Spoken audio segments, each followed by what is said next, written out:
Lord is telling you now, I am in control.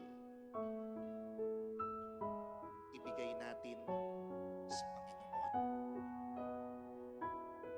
It will be lighter if you will entrust it to Jesus. You will feel better if you will entrust it to Jesus. Hindi po aksidente na ipinaparinig sa inyo ngayon, ibigay mo sa Panginoon. Lord God, ikaw na po ang bahala. Itinataas po namin sa iyo lahat,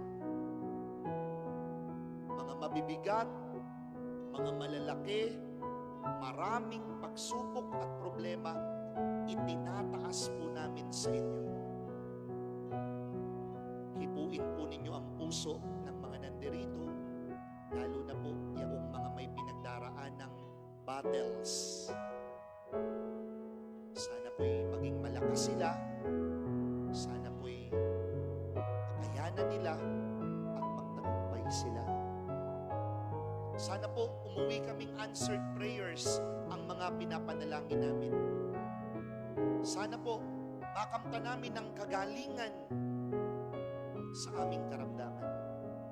Sana po, Panginoon, ikaw ang bahala sa aming pamilya at tahanan, sa aming mga magulang, sa aming mga kapatid, sa aming mga anak at mahal sa buhay. God is in control. Ikaw na po ang bahala, Lord Jesus.